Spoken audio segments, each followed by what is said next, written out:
नमस्कार दोस्तों, आपके अपने चैनल पीवाईक्यू स्पेशल में आपका फिर से स्वागत है।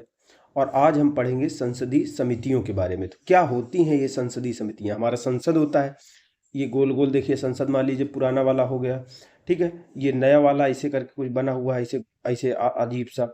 तो इसमें क्या होती हैं जो संसद, तो इतने ज़्यादा सांसद होते हैं, वो तो बैठ रहे होते हैं, वो तो काम कर रहे होते हैं। अब ये संसदीय समितियां क्यों बनाई जाती हैं, क्या होती हैं, कैसे काम करती हैं, इसके बारे में इसमें हम पढ़ेंगे। तो चलिए शुरू करते हैं। पहले इसका नोट्स, फिर इसके क्वेश्चन आंसर।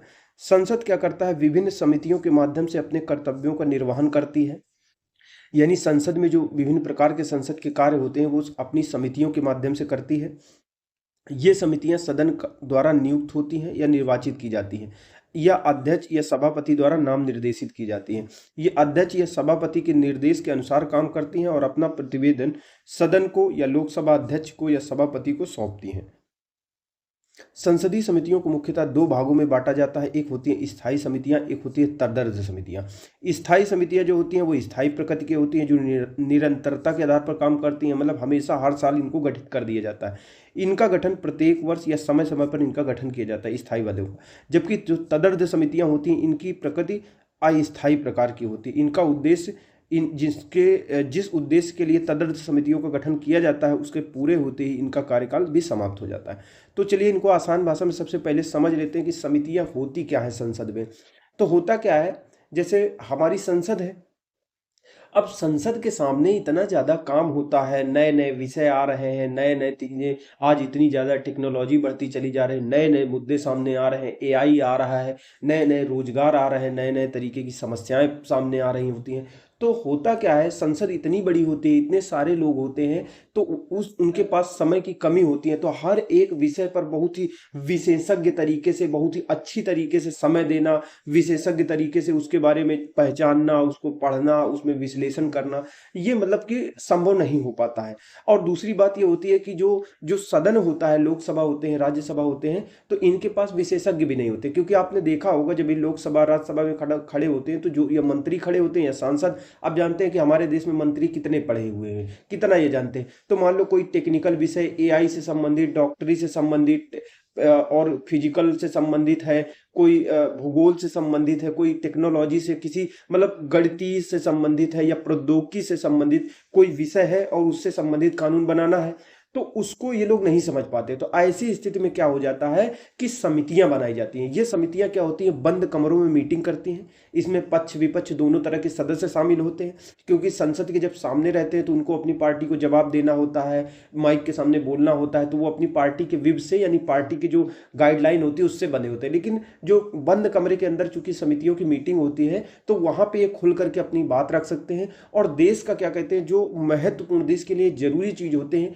वो यहाँ पे कर सकते हैं समितियों में। तो इस तरह से वो मिलजुल कर जो लोग होते हैं वो काम करते हैं, कानून बनाते हैं, नियम बनाते हैं। इसमें क्या होता है, जो ये समितियां होती हैं, ये समितियां विशेषज्ञों का भी सहारा ले लेती हैं। कोई जैसे कोई वैज्ञानिक है, कोई इंजीनियर है, उसको भी बुला लेती हैं गहन विश्लेषण करने के लिए।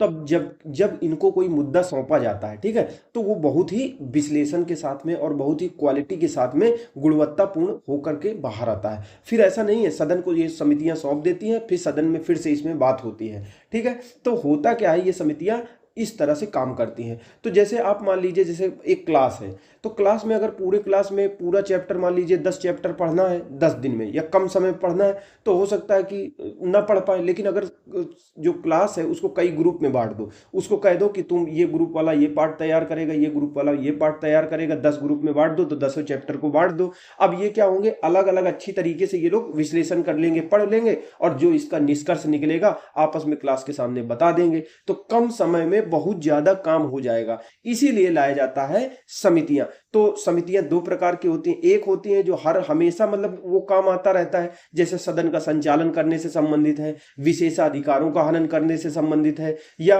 बजट कैसे बनना चाहिए, क्या क्या इसमें बरती जानी चाहिए सावधानियां, कहाँ कहाँ पैसा कितना कम खर्च करना चाहिए, कितना ज्यादा, तो ये तो हर बार होता है। तो इससे संबंधित जो समितियां होती हैं वो स्थायी समितियां होती हैं। लेकिन कुछ ऐसी समितियां होती हैं जैसे अचानक कोई ऐसी चीज आ गई है, कोई घोटाला हो गया है, कोई नियुक्ति करनी है, तो उससे संबंधित जो समितियां गठित की जाती हैं वो अस्थायी समिति होती है, तदर्थ। यानी समितियां दो तरह की होती हैं, एक स्थायी होती है, एक अस्थायी होती है। उन समितियों की बात कही जा रही है। ठीक है, अगर बात करें अगला हम पॉइंट देखें तो विधेयकों पर प्रवर समितियां या संयुक्त समितियां तदर्थ समितियों का प्रमुख उदाहरण, जैसे कोई विधेयक आ गया, अब विधेयक का गहनतापूर्वक विश्लेषण करना है तो उसके लिए क्या किया जाता है, तदर्थ समिति यानी गठित की जाती है, यानी अस्थायी समिति गठित की जाती है कि ये विधेयक आया, जब विधेयक ये पारित हो जाएगा, खत्म हो जाएगा, तो ये समिति भी खत्म हो जाएगी। ठीक है, प्रमुख जो स्थायी समितियां होती है, तो स्थायी समितियां प्रमुख कौन कौन सी होती हैं, एक वित्त समितियां हो गई, विभागीय स्थायी समितियां हो गई, जांच समिति हो गई, ये सभी स्थायी समितियों की बात हो रही है। परीक्षण एवं नियंत्रण के लिए गठित समिति हो गई, सदन के दैनिक कार्यों से संबंधित समिति हो गई, सदन समिति हो गई, सेवा समिति, अनुसूचित जाति और जनजातियों के कल्याण संबंधी समिति हो गई। ठीक है, वित्त समितियों अगर बात करें, वित्त समितियों के अंतर्गत कौन कौन सी समितियां आती हैं, स्थायी समितियां, लोक लेखा समिति आती है, जो पब्लिक अकाउंट्स होता है, जो जनता का पैसा होता है वो सरकार खर्च कर रही है तो कहाँ पे खर्च कर रही है, कितना, तो ये बार होता रहता है, तो इससे संबंधित जो समिति का गठन किया जाता है, जो सरकार द्वारा खर्च किए गए पैसे का लेखा जोखा देने वाली, उस पर निगरानी रखने वाली, सरकार को जवाबदेह ठहराने वाली जो समिति होती है वो लोक लेखा समिति होती है। इसी प्रकार से प्राक्कलन समिति होती है, जब खर्च नहीं हो रहा होता तो ये प्लान बताती है कि आप खर्च एस्टीमेट तैयार करके देते हैं कि आपको प्राक्कलन मतलब होता है एस्टीमेट, तो एस्टीमेट समिति ये बताती है, एस्टीमेशन करती है कि जो आप बजट लाने जा रहे हो इसमें ये योजना में इतना इतना पैसा खर्च कर रहे हो तो इस तरह से करो तो कम खर्चा होगा, तो प्राक्कलन समिति ये काम करती है।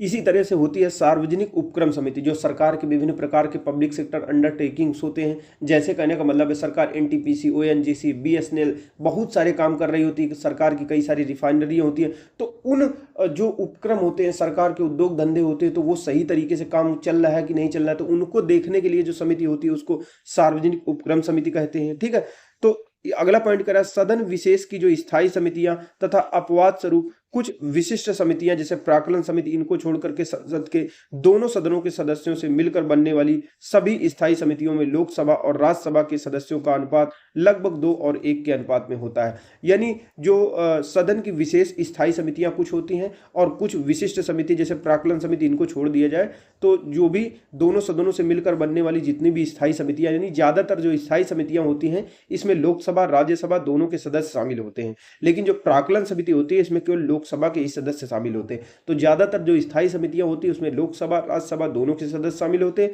लोकसभा के सदस्य जैसे 2 होंगे तो राज्यसभा का 1 होगा, 2:1 के अनुपात में होते हैं। अगला हम पॉइंट देखें तो लोक लेखा समिति, सार्वजनिक उपक्रम समिति, लाभ के पद पर कोई है या नहीं इसको देखने के लिए समिति, लाभ के पद पर समिति, अनुसूचित जाति जनजातियों के कल्याण को देखने वाली समिति। इन समिति के सदस्यों का जो चुनाव होता है तत्संबंधी सदन द्वारा किया जाता है, यानी सदन द्वारा किया जाता है, जबकि अन्य संयुक्त समितियों के सदस्यों को जो होता है सभापति या लोकसभा अध्यक्ष द्वारा नामित किया जाता है। यानी कुछ समितियां होती हैं इनका चुनाव होता है सदस्यों का, कुछ में क्या होता है जो अध्यक्ष होता है लोकसभा में लोकसभा अध्यक्ष, राज्यसभा में सभापति, इसके द्वारा इनको नामित कर दिया जाता है कि ये समिति बनी है तुम इसके अध्यक्ष हो। लोक लेखा समिति अगर बात करें, यहाँ पे लोक लेखा की बात की जा रही है, इसमें 22 सदस्य होते हैं, ये बहुत इंपॉर्टेंट समिति है लोक लेखा समिति। इसमें 22 सदस्य होते हैं जिसमें 15 लोकसभा से और 7 राज्यसभा से होते हैं। ये समिति भारत सरकार के विनियोग लेखा और उन पर नियंत्रक और महालेखा परीक्षक के प्रतिवेदन की जांच करती है और इस समिति का कार्यकाल 1 वर्ष का होता है। तो लोक लेखा समिति होती है जैसे सरकार ने कुछ खर्चा कर दिया पैसा, ठीक है, सरकार भारत सरकार के विनियोग लेखा यानी सरकार जो कोई योजना लेके आती है, कुछ लेके आती है, तो ये किस तरह से सरकार ने खर्चा किया है, कितना भ्रष्टाचार किया है कि नहीं किया, कितनी दस्तापूर्वक खर्चा किया है, तो इसको देखने वाली जो लोक लेखा है, जनता का जो लेखा है, पैसा है, उसको देखने वाली कि सरकार ने सही तरीके से खर्चा किया है कि नहीं है, उसको जांचने वाली जो रिपोर्ट को एनालिसिस करने वाली जो होती है, पूरे बजट को, पूरा जो पैसा सरकार ने खर्च कर दिया है पिछले वर्ष, ठीक है, तो उस समिति को क्या कहते हैं, लोक लेखा समिति कहते हैं। इसमें लोकसभा और राज्यसभा दोनों के सदस्य होते हैं। इसी प्रकार से एक होती है जैसे लोक लेखा समिति होती है, तो लोक लेखा समिति होती है जब खर्च हो गया होता है तो बाद में देखने के लिए होती है कि सरकार ने कितना घोटाला किया, कैसे किया, ये सब चीजें। और प्राक्कलन समिति क्या होती है? प्राक्कलन समिति को कहते हैं एस्टीमेट समिति। एस्टीमेट का मतलब होता है अनुमान समिति, यानी बजट अभी खर्चा नहीं हुआ है, पैसा खर्चा होने से पहले ही ये समिति बताती है। इसमें केवल लोकसभा के सदस्य शामिल होते हैं और ये सब बताती है कि किस प्रकार से आपको जो ये पेन, जो आप ऑफिस में ये पेन, जैसे मान लीजिए उदाहरण के लिए ये समिति ये बताती है कि जो ये तुम 30 लाख का कूलर लेके आए हो, एसी लेके आए हो, तो 30 लाख में नहीं मिलेगी, 30,000 में मिल जाएगी, तो ये घोटाला हो रहा। तो प्राक्कलन समिति होती है, आकलन करके ये बताती है कि खर्चे को किस प्रकार से दक्षतापूर्ण अच्छी तरीके से संसाधनों को खर्चा किया जाना चाहिए, किस प्रकार से कम खर्चा करके अधिक से अधिक हम काम कर सकते हैं, प्रशासन को चला सकते हैं, लोगों का कल्याण कर सकते हैं। तो प्राक्कलन समिति में सदस्यों की संख्या कितनी होती है? 30 होती है। इसके सदस्य कितने केवल होते हैं? लोकसभा के। क्यों? क्योंकि लोकसभा के होते हैं। यह समिति यह बताती है प्राक्कलनों में, प्राक्कलन यानी जो एस्टीमेट सरकार ने बनाए हैं उसमें निहित नीति के अनुरूप क्या मितव्ययिता बरती जा सकती है, मतलब क्या ऐसा कर सकते हो कि कम पैसा हो जाए और लोगों का कल्याण उसी तरीके से हो, तथा संगठन, कार्यकुशलता, प्रशासन में क्या क्या सुधार किए जा सकते हैं, यानी क्या मितव्ययिता बरत करके क्या संगठन, कार्यकुशलता और प्रशासन में आप सुधार कर सकते हो। इसी तरीके से एक समिति होती है सरकारी उपक्रम समिति। सरकारी उपक्रम समिति को वही होती है जितने भी सरकार के अंडरटेकिंग्स होते हैं, सरकार के उद्योग धंधे, एनटीपीसी, ओएनजीसी, भेल, गेल, सेल और इसी तरीके से बीएसएनएल हो गया, तो इनको देखने वाला कि इनका सही तरीके से चल रही है कि नहीं चल रही, कोई घोटाला तो चल नहीं चल रहा। तो इनमें 22 सदस्य होते हैं, 15 लोकसभा से और 7 राज्यसभा से होते हैं। यह समिति सरकारी उपक्रमों के जो रिपोर्ट्स होते हैं, जो अकाउंट्स होते हैं, लेखा होते हैं, उनकी जांच करती है। इसी प्रकार से याचिका समिति के सदस्यों की संख्या लोकसभा में 15 और राज्यसभा के 10 सदस्य इसमें शामिल होते हैं। जो याचिका समिति होती है, कोई सदन से याचिका किया है कि ये होना चाहिए, ऐसा कानून बनना चाहिए, तो उसको देखने के लिए याचिका समिति होती है। लोक लेखा समिति अपनी रिपोर्ट लोकसभा के अध्यक्ष को सौंपती है। सामान्यतः लोकसभा से विपक्ष के किसी सदस्य को इसका अध्यक्ष नियुक्त किए जाने की परंपरा होती है। यानी लोक लेखा का जो समिति होती है उसका अध्यक्ष किसको नियुक्त किया जाता है? तो सामान्य तौर पर जो विपक्ष का नेता होता है उसी को इसका अध्यक्ष नियुक्त कर दिया जाता है, क्योंकि वही तो भ्रष्टाचार पकड़ेगा। जो सरकार ने पिछले साल खर्चा किया था, पैसा खर्च किया है, तो उसको बताएगा, देखेगा अच्छी तरीके से कि कहाँ कहाँ आपने कितना कितना पैसा ज़्यादा बर्बाद किया। इस समिति के अध्यक्ष की नियुक्ति कौन करता है? लोकसभा अध्यक्ष करता है। यानी लोक लेखा समिति के अध्यक्ष की नियुक्ति लोकसभा अध्यक्ष करता है, लेकिन सामान्य तौर पर जो विपक्ष का नेता होता है उसी को नियुक्त किया जाता है। तो इसके चलिए नोट्स हो गए। अब हम इसके क्वेश्चन आंसर देखते हैं। 25-30 के लगभग क्वेश्चन आंसर हैं, जल्दी से हो जाएंगे। तो चलिए शुरू करते हैं। पहला नंबर क्वेश्चन, भारतीय संसद किस रीति से प्रशासन पर नियंत्रण रखती है? तो प्रशासन पर नियंत्रण संसद किस तरह से रखती है? तो संसदीय समितियों के माध्यम से पूरे प्रशासन पर नियंत्रण रखती है। भारतीय संसद संसदीय समितियों के माध्यम से प्रशासन पर नियंत्रण करती है। उदाहरण के लिए अगर देखा जाए तो लोक वित्त पर जो पब्लिक फंड होता है, जनता का पैसा होता है, इस पर नियंत्रण वह 3 समितियों के माध्यम से करती है। एक होती है लोक लेखा समिति, एक होती है प्राक्कलन समिति और एक होती है लोक जो सरकार के लोक उपक्रम होते हैं इन पर समिति। इन समितियों के माध्यम से जो लोक वित्त होता है उन पर नियंत्रण रखने का काम करती है। ध्यान रहे, ध्यातत्व है कि भारतीय संविधान में संसदीय समितियों के बारे में विशेष रूप से कोई उपबंध नहीं दिया गया, यानी संविधान में कोई इसके लिए उपबंध नहीं है विशेष। दूसरा नंबर क्वेश्चन है, निम्नलिखित में से कौन सी एक सबसे बड़ी संसदीय समिति होती है? तो सबसे बड़ी संसदीय समिति जिसमें सबसे ज्यादा सदस्य होते हैं वो प्राक्कलन समिति में होते हैं। ठीक है, प्राक्कलन समिति में केवल लोकसभा के सदस्य ही शामिल होते हैं। प्रश्नगत विकल्पों में प्राक्कलन समिति संसद की सबसे बड़ी समिति होती है। संसद का बहुत सा काम सभा की क्या होता है, समितियों द्वारा निपटाया जाता है, जिन्हें संसदीय समितियां कहते हैं। ज्यादातर काम होता है समितियों के माध्यम से ही किया जाता है। संसदीय समितियों से तात्पर्य उस समिति से होता है जो सदन या सदनों द्वारा नियुक्त की जाती है या निर्वाचित की जाती है। अध्यक्ष व सभापति द्वारा नाम निर्देशित की जाती है। अपना प्रतिवेदन सदन को सौंपती है या अध्यक्ष या सभापति को नियुक्त कर, यानी कुछ होती हैं जो नियुक्त की जाती हैं, यानी अध्यक्ष या सभापति इसको नियुक्त करते हैं, मनोनीत करते हैं सदस्यों को, कुछ में चुनाव होता है। अपनी प्रकृति के अनुसार संसदीय समितियां 2 प्रकार की होती हैं। कुछ स्थायी होती हैं, हर साल गठित की जाती हैं, कुछ होती हैं विशेष कांड होने आने पर, विशेष मौकों पर गठित की जाती हैं। इनको तदर्थ समितियां या अस्थायी समितियां कहा जाता है। जैसे कुछ जो महत्वपूर्ण समितियां हैं उनको देख लेते हैं। लोक लेखा समिति, प्राक्कलन समिति, सरकारी उपक्रम समिति, इसी तरह याचिका समिति। तो चलिए सभी के बारे में देखते हैं, पढ़ते हैं। जो लोक लेखा समिति होती है इसके सदस्य होते हैं 22, 15 होते हैं लोकसभा से और राज्यसभा से 7 सदस्य होते हैं। ये क्या करती है, लोक लेखा जो सरकार ने पैसा खर्चा कर दिया है, ठीक है, तो उसको देखती है। इसमें विपक्ष का जो अध्यक्ष होता है, जो विपक्षी नेता होता है, उसको इसका अध्यक्ष बनाया जाता है। यही पकड़ता है कि सरकार ने जो पैसा खर्चा किया था उसमें कितना ज़्यादा भ्रष्टाचार किया है, या कितना कितना पैसा इसको पानी की तरह बहा दिया है, या कितनी अच्छी तरीके से खर्चा किया। तो लोक लेखा समिति यह देखती है। इसमें दोनों सदनों के सदस्य शामिल होते हैं। यह क्या करती है, भारत सरकार के विनियोग लेखा और उस पर नियंत्रक और महालेखा परीक्षक का प्रतिवेदन की जांच करती है। यानी कैग जो रिपोर्ट देता है, कैग देखता नहीं, कैग का काम ही होता है एक हिसाब से कि देखना कि कहाँ पैसा कितना खर्चा हुआ है। ये कुछ करता नहीं है, लेकिन भ्रष्टाचार या कहीं कुछ हुआ है तो उसकी रिपोर्ट बनाकर केवल सदन को सौंप देता है। सदन में लोक लेखा समिति इसकी जांच करती है और भ्रष्टाचार को उजागर कर देती है। जैसे हमारे देश में बड़े बड़े जो घोटाले पकड़े गए, 2G स्पेक्ट्रम, 3G स्पेक्ट्रम और 4G स्पेक्ट्रम, इसी तरह से व्यापम घोटाला हुआ, कोयला घोटाला हुआ, खनन घोटाला होते हैं,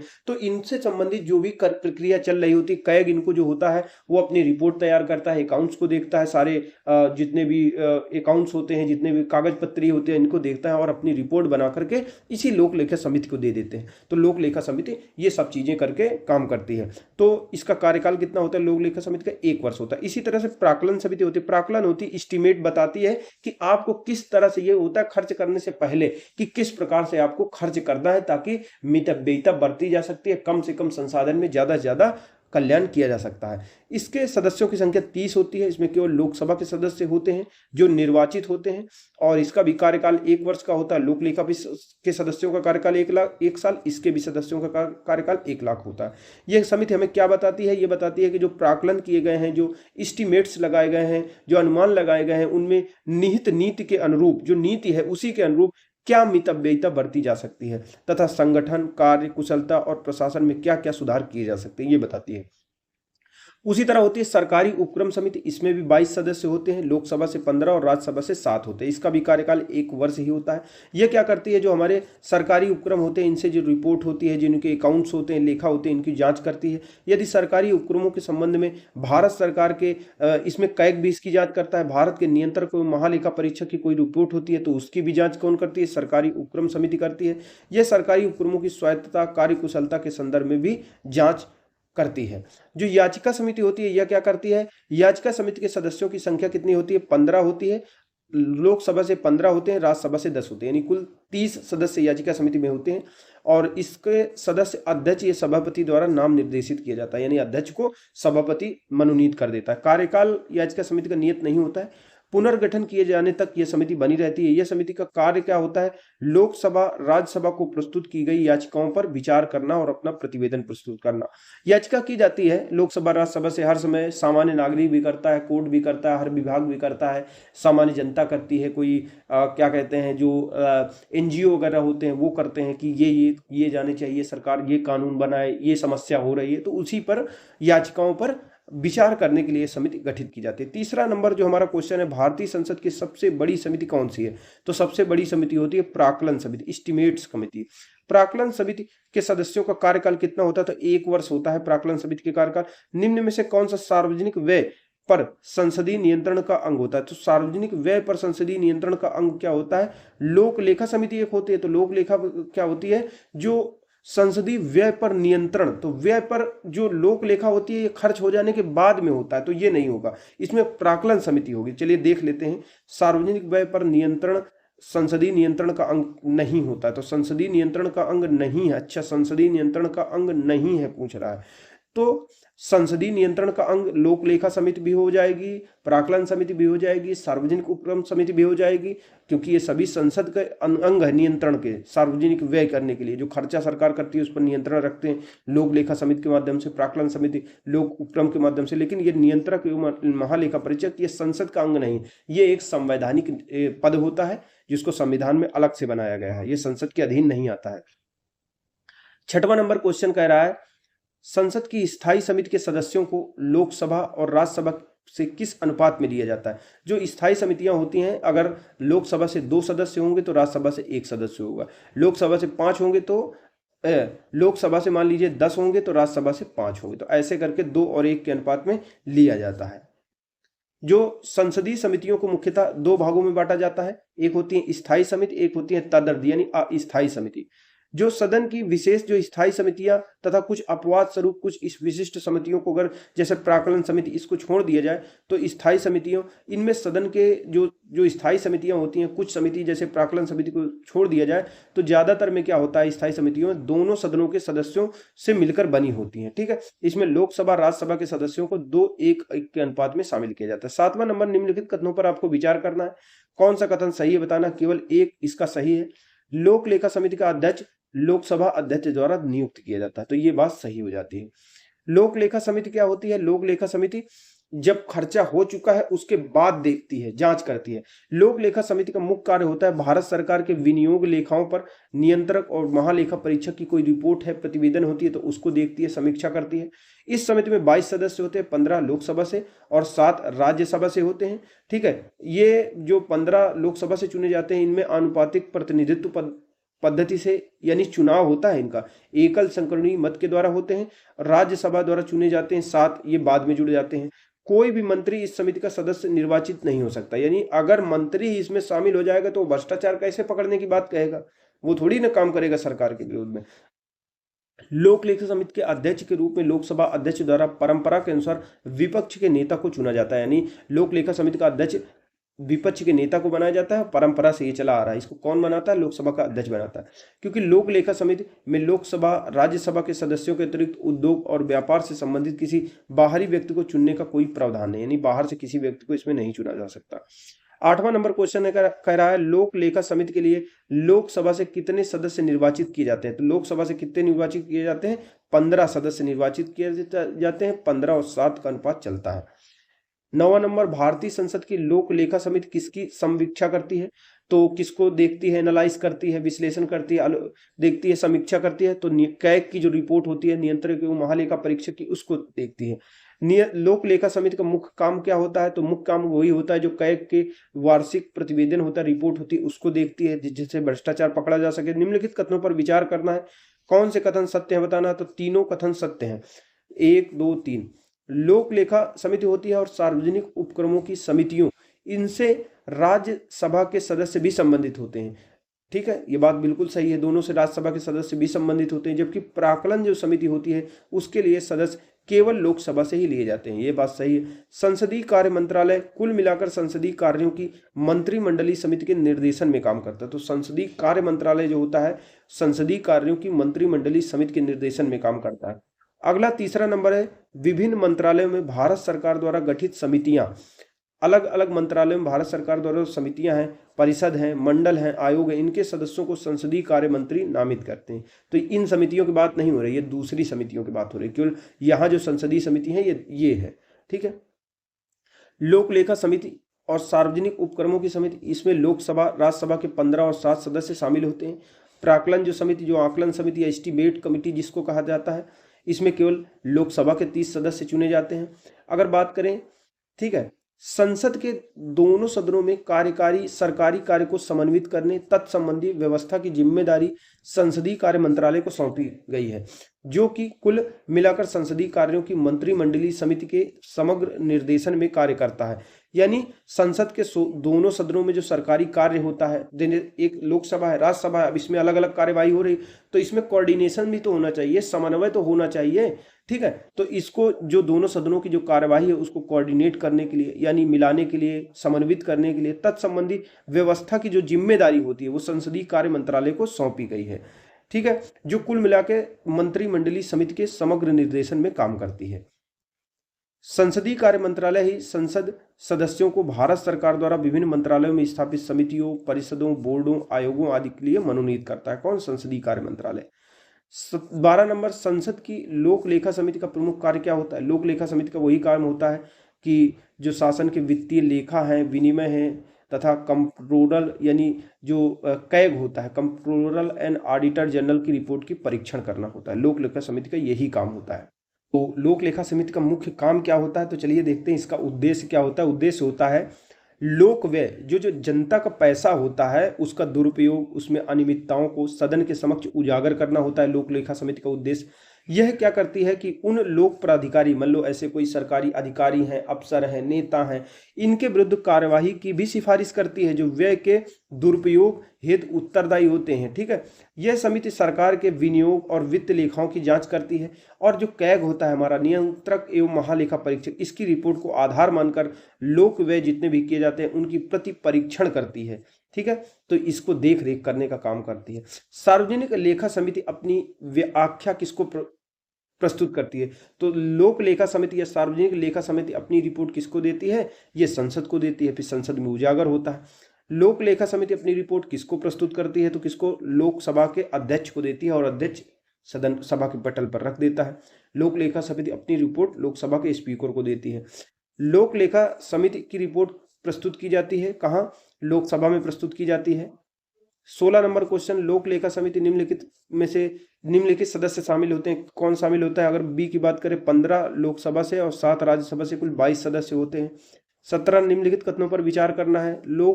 लोक लेखा की संसदीय समिति अगर बात की जाए तो बी केवल सही है, दूसरा तीसरा।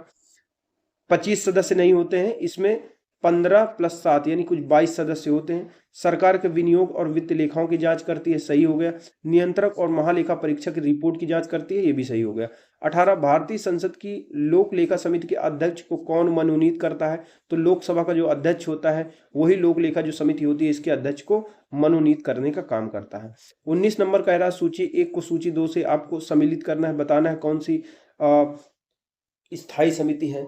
तो लोक लेखा समिति की बात हो रही है, याचिका समिति की बात हो रही है, कौन कौन सी समितियां हो रही हैं। स्टॉक बाजार स्कैम से संबंधित कोई संयुक्त समिति गठित की जाती है। तो जो स्टॉक बाजार में कोई घोटाला हो गया इससे संबंधित जो भी समिति होगी वो अस्थायी समिति, विभागीय समितियां होती हैं। ठीक है, तो इनको देखते हैं कौन सी समिति क्या होती है। जो लोक लेखा समिति है वित्तीय समिति है, पैसे से संबंधित होती है।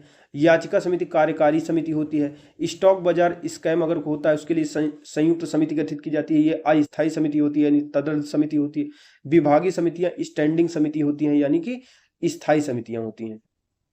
20 नंबर क्वेश्चन क्या कह रहा है? 20 नंबर कह रहा है राज्यसभा के सदस्यों को संबद्ध नहीं किया जाता। किसमें? राज्यसभा के सदस्य किसमें नहीं होते? तो आकलन समिति में राज्यसभा के सदस्य नहीं होते। आकलन या प्राकलन समिति के सदस्यों में, एस्टीमेट कमेटी में नहीं होते हैं। ठीक है, तो केवल दूसरे में देखिए नहीं होते। बाकी पब्लिक अकाउंट्स कमेटी यानी लोक लेखा समिति 15 और 7 का अनुपात रहता है। सार्वजनिक उद्यमों की कमेटी इसमें भी 15 और 7 ही लगभग रहता है। चलिए देख लेते हैं। प्राकलन समिति होती है, इसमें केवल सभी लोकसभा के सदस्य ही शामिल होते हैं, राज्यसभा के सदस्य नहीं शामिल होते हैं। जबकि पब्लिक अकाउंट्स कमेटी जो लोक लेखा समिति होती है इसमें लोकसभा राज्यसभा के दोनों सदस्य शामिल होते हैं। सरकारी आश्वासनों पर स्थायी समिति होती है, इसमें भी लोकसभा राज्यसभा के सदस्य शामिल होते हैं, 15 और 10 के अनुपात में होते हैं। ठीक है, 21 नंबर क्वेश्चन कर रहा है निम्नलिखित में से किस समिति में राज्यसभा का प्रतिनिधित्व नहीं होता? तो राज्यसभा का जो प्रतिनिधित्व प्राकलन, आकलन या एस्टीमेट समिति में नहीं होता, केवल इसमें लोकसभा के सदस्य शामिल होते हैं। 22 नंबर को रहा है प्राकलन समिति संसद के किस सदन के सदस्यों से गठित की जाती है? तो केवल लोकसभा के सदस्य इसको मिलकर के गठित करते हैं। 23 नंबर निम्नलिखित में से कौन सी भारतीय संसद की वित्तीय समितियां होती है? तो वित्तीय समितियों की अगर बात करें तो ए बी सी यानी प्राकलन समिति, लोक लेखा समिति, लोक उपक्रम समिति, ये क्या होती हैं? वित्तीय समितियां होती हैं। ठीक है, संसद के वेतन भत्तों से संबंधित संयुक्त समिति, ये वित्तीय समिति, इसको नहीं माना गया। तो चलिए देखते हैं संसद की वित्तीय समितियां कौन कौन सी होती हैं। प्राकलन समिति, लोक लेखा समिति, लोक सार्वजनिक उपक्रम समिति, ये कौन सी समिति होती हैं? वित्तीय स्थायी समिति होती हैं। प्राकलन समिति 30 सदस्य होते हैं केवल लोकसभा में, लोक लेखा समिति में 22 सदस्य होते हैं, 15 और 7 का अनुपात होता है। इसी तरह सार्वजनिक उपक्रम संबंधित समिति में 22 सदस्य होते हैं, 15 और 7 के अनुपात में। निम्नलिखित में से कौन सी भारतीय संसद की वित्तीय समितियां हैं? तो तीनों ही वित्तीय समितियां हैं, सार्वजनिक लेखा, प्राक्कलन, सार्वजनिक उपक्रम समिति। 25 नंबर क्वेश्चन क्या कह रहा है? भारत के नियंत्रक और महालेखा परीक्षक की जो ऑडिट रिपोर्ट होती है उसका परीक्षण कौन करता है? तो उसका परीक्षण करती है जो हमारी लोक लेखा समिति होती है वो करती है, और लोक उपक्रम समिति दोनों ही कर सकती हैं। ठीक है, अगला जो 26 नंबर क्वेश्चन कर रहा है निम्नलिखित में से कौन संसद की स्थायी समिति नहीं है?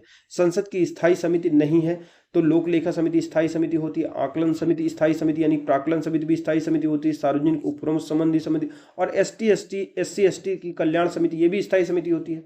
ठीक है, तो इसीलिए इसका विवादित आंसर हो गया। 2 प्रकार की संसदीय समितियां होती हैं, एक स्थायी होती हैं, एक अस्थायी यानी तदर्थ समितियां होती हैं।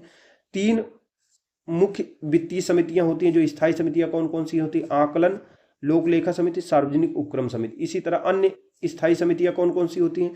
जांच समिति, संवीक्षण समिति, संसद सदन के दिन प्रतिदिन की कार्यवाही से संबंधित समिति, और साथ ही साथ अनुसूचित जाति और जनजातियों के कल्याण संबंधी जो समिति होती है ये भी स्थायी समिति होती है। सदस्यों की सुविधाओं के प्रावधानों से संबंधित समिति स्थायी समिति होती है। तो इसलिए सभी की सभी स्थायी समितियां ही है। 27 नंबर क्वेश्चन, लोकसभा में आचार समिति के संबंध में निम्नलिखित कथनों में से कौन सा सही है? आचार समिति जो होती है 1 और 3 इसका सही है, 1 और 3।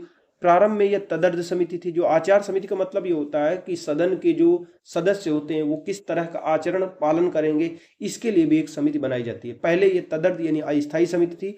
यह समिति किसी ऐसे मामले पर विचार नहीं कर सकती जो न्यायाधीन है, यानी न्यायाधीश के उसमें चला गया तो उसको विचार नहीं करेगी।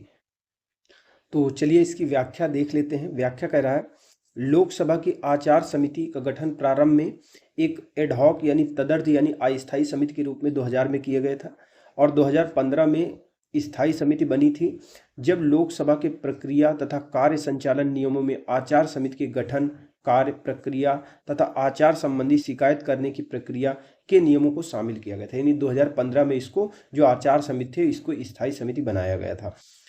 दूसरा पॉइंट है, लोकसभा की प्रक्रिया तथा कार्य संचालन संबंधी नियम दिए गए हैं ना। लोकसभा की जो प्रक्रिया चलती है, कार्य संचालन होता है, इसके नियम दिए गए हैं। तो उस नियम के अध्याय 21 के नियम 233 के 1 के अनुसार, ठीक है, किसी यानी लोकसभा के प्रक्रिया कार्य संचालन के नियमों के अनुसार किसी लोकसभा सदस्य का अनैतिक अगर आचरण करता है तो उसके अनैतिक आचरण के संबंध में संबंधित शिकायत कोई भी व्यक्ति या सदस्य कर सकता है। यदि किसी व्यक्ति द्वारा ऐसी शिकायत की जाती है तो उसका किसी लोकसभा सदस्य द्वारा अग्रसारित किया जाना आवश्यक होता है, यानी कोई शिकायत करता है तो उसको आगे बढ़ाने वाला भी कोई होना चाहिए। अध्याय 21 नियम 233 ए के 10 के अनुसार आचार समिति किसी ऐसे मामले पर विचार नहीं कर सकती है जो सब जुडाइस यानी कि न्यायाधीन होता है। कोई मामला न्यायाधीन है या नहीं, इस संबंध में समिति का निर्णय ही अंतिम निर्णय माना जाता है। 28 नंबर हमारा क्वेश्चन कह रहा है कि निम्नलिखित में से किसके बारे में संसदीय समिति गठित नहीं की गई है? तो किसके बारे में नहीं गठित की गई है? अल्पसंख्यकों के कल्याण के बारे में नहीं होती, बल्कि सार्वजनिक उद्यम के बारे में, जो पब्लिक सेक्टर अंडरटेकिंग्स होते हैं, सरकारी आश्वासनों के बारे में, आकलन के बारे में, इनके सभी के बारे में गठित की गई है।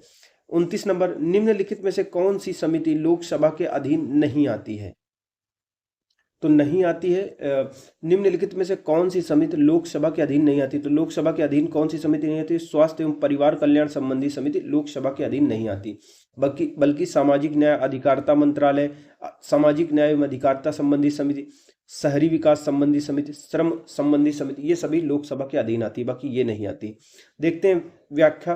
प्रश्नगत जितने भी विभाग दिए हुए हैं, प्रश्नगत विभाग संबंधी जो संसदीय समितियों में से लोकसभा के क्षेत्राधिकार के अंतर्गत सामाजिक न्याय एवं अधिकारिता संबंधी समिति, शहरी विकास संबंधी समिति, श्रम संबंधी समिति, ये आती हैं। जबकि स्वास्थ्य एवं परिवार कल्याण संबंधी समिति, लोक सेवा समिति लोकसभा में के अंतर्गत नहीं आती, बल्कि राज्यसभा के क्षेत्राधिकार के में आती है। यानी जिस समिति की बात हो रही है, स्वास्थ्य एवं परिवार कल्याण समिति, ये राज्यसभा के अधीन आती है। जो अगला हमारा क्वेश्चन है 30 नंबर, वो कह रहा है, रेलवे के जो जोन होते हैं, अलग अलग जोन में हमारा रेलवे बटा हुआ है, तो रेलवे के अंचलों के लिए संसद सदस्यों की परामर्शदात्री समिति का गठन किया जाता है। किसके द्वारा किया जाता है? संसदीय कार्य मंत्रालय द्वारा रेलवे के जो अलग अलग जोन होते हैं उनके सदस्यों की परामर्शदात्री समिति का गठन किया जाता है। संसदीय कार्य मंत्रालय क्या करते हैं? रेलवे के अलग अलग जो जोन है उनके लिए सलाहकारी समिति का गठन करते हैं। इनमें संबंधित जोन की सीमा से चुने गए सांसद शामिल होते हैं, यानी जो जोन होता है वहीं से सांसद होते हैं, उन्हीं को उसका सदस्य चुन लिया जाता है। 31 नंबर, 18वीं लोकसभा के स्पीकर द्वारा 24-25 के लिए गठित संसदीय समितियों के अध्यक्षों की नियुक्ति के संबंध में कौन सा कथन गलत है? तो ये करंट अफेयर का क्वेश्चन है, ये बदल जाएगा।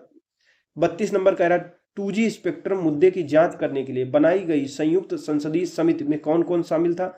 यानी जो 2G स्पेक्ट्रम जो घोटाला हुआ था उसकी जांच करने के लिए जो संयुक्त समिति बनाई गई थी, इसमें कितने सदस्य शामिल थे? लोकसभा से 20 सदस्य और राज्यसभा से 10 सदस्य शामिल थे। व्याख्या पढ़ लेते हैं। 2G स्पेक्ट्रम घोटाले की जांच हेतु एक संयुक्त संसदीय समिति बनाई गई थी 2014 को, एवं राज्यसभा द्वारा 1 मार्च को इसको पारित किया गया था। 4 मार्च 2011 को संयुक्त संसदीय समिति की इसकी गठित की गई थी, यानी 2011 में इसको गठित किया गया था। संसदीय समिति में कुल 30 सदस्य शामिल थे, 20 लोकसभा से थे और राज्यसभा से 10 थे, कुछ नहीं दिया एक्स्ट्रा। 33 नंबर है 2G स्पेक्ट्रम कांड जो था उसकी जांच करने के लिए बनी जो संसद की संयुक्त समिति थे, इसके अध्यक्ष कौन थे? तो इसके अध्यक्ष PC चाको थे। तो 2G स्पेक्ट्रम जो कांड हुआ था, घोटाला हुआ था, इसकी जांच करने के लिए जो संयुक्त संसदीय समिति बनी थी, इसमें 30 सदस्य थे। इसके अध्यक्ष कौन? PC चाको जी बनाए गए थे। 34 नंबर हमारा क्वेश्चन क्या कह रहा है? भारत की संसद के संदर्भ में अगर देखें तो निम्नलिखित में से कौन सी संसदीय समिति इसकी संवीक्षा करती है, ठीक है, और सदन को सूचित करती है, जो कि नियम, विनियम, नियम, उपनियम, उपविधि आदि बनाने की शक्तियां संविधान द्वारा प्रदत्त होते हैं या सदन द्वारा प्रत्यायोजित होती है। उनका कार्यपालिका द्वारा इन प्रत्यायोजनों की परिधि के भीतर उचित प्रयोग हो रहा है कि नहीं हो रहा। तो बी, अधीनस्थ विधान समिति ये देखती है। अधीनस्थ विधान समिति का देखने का क्या काम होता है? जो अधीनस्थ विधान समिति होती है ये देखती है, अधीनस्थ विधान समिति इस बात की संवीक्षा करती है कि और संवीक्षा करती है, देखती है और सूचित करती है। क्या देखती है? कि जो नियम, विनियम, नियम, उपनियम, उपविधि आदि बनाने की जो शक्तियां संविधान द्वारा दी गई हैं, सदन द्वारा प्रत्यायोजित की गई हैं, उनका कार्यपालिका द्वारा अपनी परिधि के भीतर प्रयोग किया जा रहा है कि नहीं किया। जो विधान बनाने की जो शक्तियां सदन को दी गई हैं, उस शक्तियों का सही तरीके से प्रयोग हो रहा है नहीं हो रहा, इसको कौन देखता है? अधीनस्थ विधान संबंधी समिति देखती है। अधीनस्थ या प्रत्यायोजित विधायन उन नियमों, विनियमों, उपनियमों और उपविधियों को कहा जाता है जो कि संसद द्वारा किसी अधीनस्थ को प्रत्यायोजित विधायी कृत्य के अनुसरण में निर्मित की जाती हैं। अधीनस्थ विधान संबंधी समिति जो होती है ही सदन को सूचित करती है कि प्रत्यायोजित जो शक्तियां हैं इनका प्रयोग प्रत्यायोजनों की परिधि के भीतर किया जा रहा है कि नहीं किया जा रहा है। 35 नंबर क्वेश्चन है, निम्नलिखित में से कौन सी संसदीय समिति कार्यपालिका को नियम विनियम बनाने के लिए प्रत्यायोजित शक्ति से संबंधित है? तो कार्यपालिका के नियम विनियम बनाने के लिए जो प्रत्यायोजित शक्ति दी गई है उससे संबंधित है कौन सी समिति? अधीनस्थ विधान समिति होती है। जो कार्यपालिका भी तो जैसे देश को चलाना है, सड़क के नियम बनाने हैं, ट्रैफिक के नियम बनाने हैं, रेल के नियम बनाने हैं, तो उन नियमों को सही तरीके से कार्यपालिका जो ये पावर मिल रहा है इसको सही तरीके से यूज कर रही है नहीं कर रही, इसको कौन देखता है? अधीनस्थ विधान समिति ही देखती है। अधीनस्थ विधान पर जो समिति बनती है, कमिटी ऑन सबऑर्डिनेट लेजिस्लेशन, कार्यपालिका को नियम विनियम, यानी कार्यपालिका का मतलब सरकार, इसको नियम विनियम बनाने के लिए जो शक्ति मिली हुई प्रत्यायोजित शक्ति बनी है इससे संबंधित है। इस संसदीय समिति यानी जो अधीनस्थ विधान समिति होती है यह जांच करना होता है। यह क्या जांच करती है? कि क्या संविधान द्वारा प्रदत्त या संसद द्वारा प्रत्यायोजन के माध्यम से जो, यानी संसद द्वारा जो शक्ति दी गई है, संविधान बना करके संविधान से ही कोई प्रावधान के माध्यम से सरकार को कोई शक्ति दी गई है, या संसद ने कोई कानून बना करके जो सरकार को यानी कार्यपालिका को नियम विनियम उपनियम योजना या अन्य विधान बनाने का जो शक्ति दी है, साधन दिया है, प्रदान किया गया है, उन शक्तियों का कार्यपालिका द्वारा उचित प्रयोग किया जा रहा है या नहीं आ रहा है, ये कौन देखता है? ये अधीनस्थ विधान समिति देखती है। संसद के दोनों सदनों की अपनी अपनी अधीनस्थ विधान समिति होती है जिसमें संबंधित सदन के 15 सदस्य यथास्थिति अध्यक्ष और सभापति द्वारा नामित किए जाते हैं। अगला जो हमारा लास्ट नंबर क्वेश्चन है वो कह रहा है, भारत में दूरसंचार, बीमा, विद्युत आदि जैसे क्षेत्रों में स्वतंत्र नियामकों का पुनरीक्षण निम्नलिखित में से कौन करते हैं? तो जो बीमा होता है, दूरसंचार होता है, विद्युत होता है, इनमें स्वतंत्र जो नियामक होते हैं इनका पुनरीक्षण कौन करता है? तो किसके द्वारा इनको देखा जाता है, जांचा जाता है? तो एक और दो, संसद द्वारा कोई गठित तदर्थ समिति, यानी इनको जांचने के लिए, इनका जो लेखा जोखा है इसको देखने के लिए कोई अस्थायी समिति का गठन कर दिया जाता है, या कोई विभाग संबंधी स्थायी समिति होती है वो इसको देख सकती है। ठीक है, भारत में दूरसंचार हो गया, बीमा, विद्युत, इन जैसे क्षेत्रों में स्वतंत्र जो नियामक होते हैं इनका पुनरीक्षण करना, पुनरीक्षण मतलब ऑडिट करना, जांचना, संसद द्वारा गठित तदर्थ समितियां कर सकती हैं या संसदीय विभागों संबंधी स्थायी समितियां कर सकती हैं। इनके पुनरीक्षण से वित्त आयोग, वित्तीय क्षेत्र, वित्तीय सुधार आयोग एवं नीति आयोग ये सारे संबंधित नहीं है। तो इस तरह से हमने जो संसदीय समितियों से संबंधित जो चैप्टर था वो पूरा कर लिया है। और अगला जो हमारा चैप्टर होगा, अगले वीडियो में मिलेंगे हम संसदीय अधिनियम, यानी जितना भी हम लोग आज़ाद हुए हैं जब से, तो आज़ाद होने से पहले भी और आज़ाद होने के बाद ज़्यादातर जो कानून हमने पास किए हैं उनके बारे में पढ़ना होगा।